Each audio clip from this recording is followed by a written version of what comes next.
Me de Isaac Kwadwampo, obetumi afem the great ampo mbrembren. Wonu me nka mo ni ehwe too much G8. Too much G8. Mo ye too much. Na me so me ye am fire.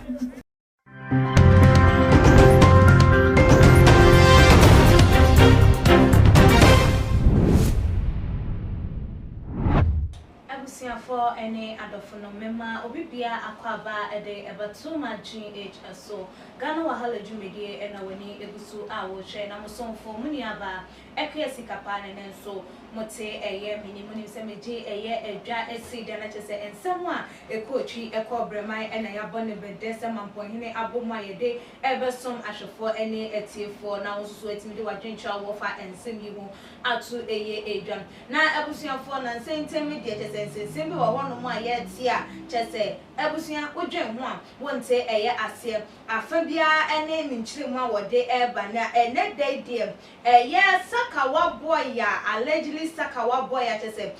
womo esusu yese wonom ena eku eye Angela Boamah a eye abaya no wonte eye atiasefo asu ebimu no eye sa abrante ne de wababonten ababa becheche eye ensemu ade eye ensem no asi eye no puma sibre na abusua se ebia aye fei ene de dikan ebia wutia eye Angela Boamah edinfisha eye du ewotwe emani video bi circulate some days ago and just abaya no was what mu a chese ye ni nua no chese all kind rade jeme na wo hunu amane no hu kro ne ba na no achi na audio bi ba abonte a chese abaya bi a yesusu se wo ye Angela no den eyonko edi etu edwa ese Angela abaya chese ne boyfriend Sakawa boy ede sebisebio na himfie ni ba mu ensuo akwaje sika ama ene de chese abaya na se no ene ngokome ene free ehonom den ba ho kron bent no di etufudi ama emabunu ne se wo mo hwe wo mu ye ewo emema wo mo ene wo mo enante na no mu na osade video bi ana chese abaya wanya ne ba bi ko Angela ene abamu abi a alleged se wo no ene ba ma wo Sakawa boy na wode no kokwaje ye no na chese mfonyi bi bebetutu dwa ene video no mu ewu sa se wo fe na fono ho ase wo miamia no ho nkoneba na no ye nuanom JP form ene abrante no etwetwe enkomo na se abrante ni diam ababeto abonten no se wode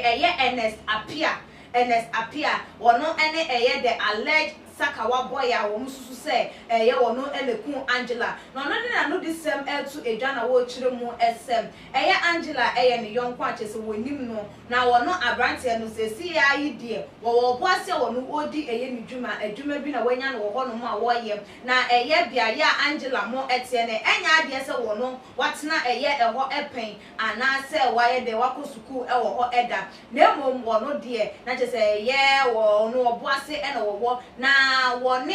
Angela chese wo munim wo ho enam na mfofa num se den am wo ba ne be ma de ombekwa kwakohia waso wo baba no nko de de ombekwa kwakohia abranti wa bia obeka ma mu hu afo ma menya namba ya twetwe nkomo ye mfa namfo enti enu abia na chese wo monam som de efa wo mo ayonko efa chese abranti no echemu am enne chese se de ye ka bestie I'm best friend with benefits enu bi na chese wo mo de wo mo ye best friend a wo munya fa so de edi free wo mo ayonko fa no emu na enu na wodi etu edwa sem abranti abaya Angela no enya de se ne mpna ebi enu no enya de so se ne ex enu no na ebi wodi etu edwa se audio a eba abonte a na abaya no ejina mu a wo kasa wo tufo a wo jina mu se Angela yonko no sa abaya no Ernest appearance so echire mu a wonim abaya no wonim ene krom na mo be kai amaame a wo Angela ne papa wo Angela so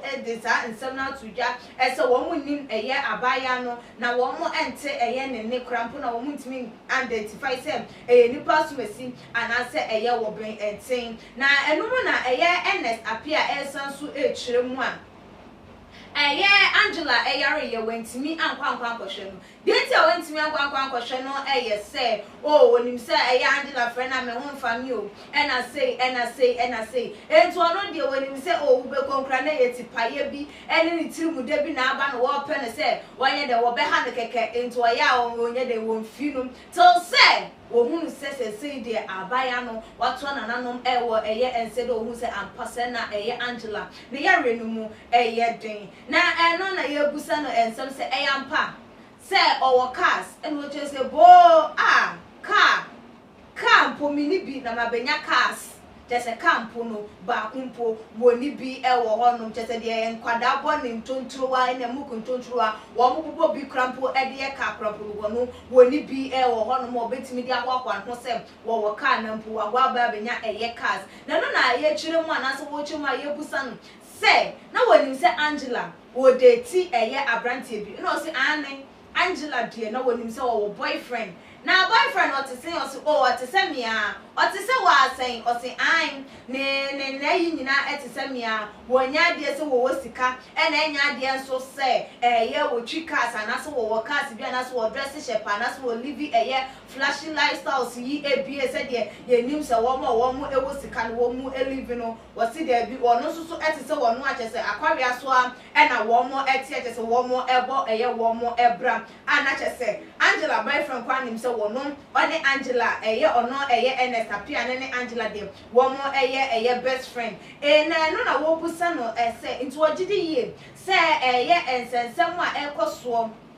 ne enyoma wo tete no could it be say na Angela wo won krofo bi o ta hia wo mo na wo ne wo mo etwetwe nkomo na wo ne wo mo ehia na wo de etu edwa enso ebiemu say Angela private life for them won sheda enye den ennimu nti wontimi nka bibibia emfa won say bia wo won krofo bi a wo ta hia wo mo wo baabi ene wo mo epie de eno de wo kase wonimu na entrom na wo twa no de obetimi asusu pi aka say Angela wo no de wonim ho hwe wonfa ne nkonkoje Sakawa wonfa no enkonkoje hwe wono onye Sakawa boy na wono wote wo boasiam wo ye n'adwuma na Angela DM obetimi aka se ayonkofa krogen na eda wo mo entema bibia enina sa video no krampa ye hu ye se wo femfa ma ya abaya no hu ase wo twino ase wo fefe na fono ho ne nkro ba nkwa enye 2020 video some 2019 mu videos ni bi na chese ba abontin no ko wonder how sa videos ni bi etimi ebebe pie mu wo abontin Abraham abaya no efrimu na abusuafo wutie eja ene ena wo Angela wo nsem wo mudi etu dwam ene abranti nsusu ensem a wo di etu edwa ase ne nyina enam ne kwan so anase obia echire mu anase abaya no onye obi oye basabasa onye obi o yese onye obi yese na so oba ne san ena onipa da se ni betimi de ne nsesi bu aka se me ye obi yonko me ye obi den adamfo minim nia okom minim de den ekoso a obetimi aba bonten aba be ka se say enti na ama abaya yi wakwakotoa ne nananom ewo ensiedo eden na be aba obi itirim say onim obi enso so obehye da aba begina bonte abeka se mini nipa no de agu no mu fi de aka ensem de tia abusuafo eden no wotimi krapo hunu say abaya no wo ye SD ni memende ni ajese ne abusuafo wo mo komemenda ayeden asori eden so na ne nsatimi kan abaya Angela ene abrantie Ernest apie wo mu videos a wotimi de bebeto abonten na ebra na abaya no so etia mu abra na wo wo mu so den na ne nsatimi kan sa videos no enyina wo bebeka se questions a wo bi say de say fom social media oni say mante wane maba wo mu posti na so obi eni wo no ma wo yare a wo be posti ne yare video se wo de to abonten se wo bi enhwe ebi enti abusuam say afa ejane na aka wo mu de abranti so aka ne de odu eba abonten so ekire mu ana chese different thing hwan na ye engine de na hwan na ye nka se ye fa aya asotwe ema no se wotimi edi sa bonifosen because ena na eja de when krata echesa ampa one more eba no na chese eye bone cancer na one more enya na chese one more hwehwe se ebe radiotherapy no won kroniban na chese nke de be ye one more do mo fa in a different way one more ye hahaba ni nuaba ho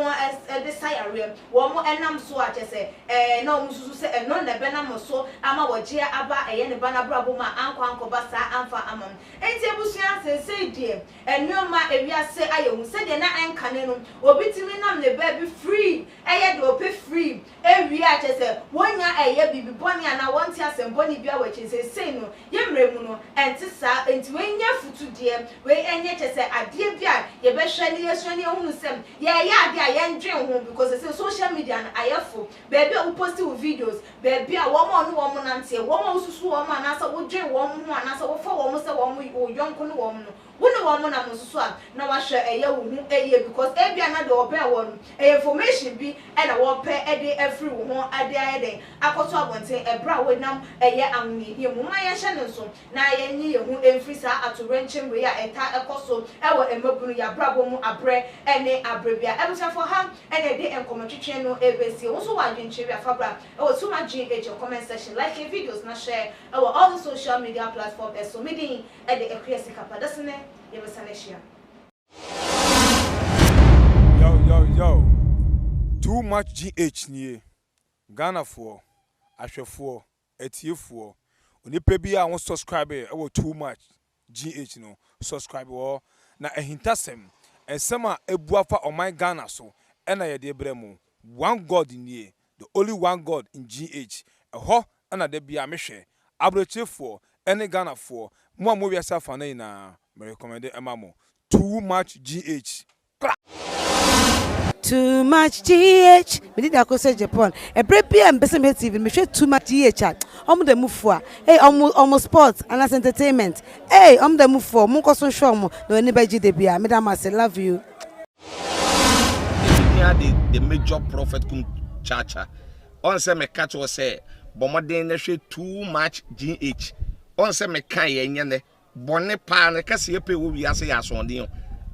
nti na Adam wo hu nyame ye no nyam no wo hu ne ma bi a wo hwehwehwehwe e wo other place ne ade kat won na Boamah na be hwe too much GH be hwe na subscribe Boamah o be hwe pe na wa ye subscribe o subscribe na subscribe na o subscribe a na wo benya ne yama papa awope ahwe nyame shira na ura. Too much GH. Many have come and many have gone, but you are a great kankambuka ability, worth being beheld by every optical nerves. That saith the papacy. Keep watching Too Much GH and you get the best of entertainment, the best of everything you want. My name is Boamah One. Keep watching Too Much GH. It's the best. Keep watching Too Much GH.